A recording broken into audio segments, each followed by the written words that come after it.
улуу Рамазан айында турабыз. Баарыңыздардын кармаган орозоңуздар кабыл болсун.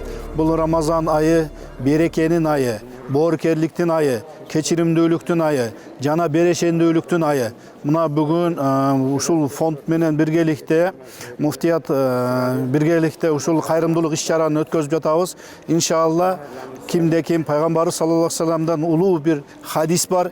Кимде ким бир орозо учурунда бир орозо кармаган кишинин оозун ачырган болсо, ошол кишиге 3 нерсе берилет дейт. Анын эң биринчиси ошол ороз ачырган кишинин бүт күнөөлөрү кечирилет дейт.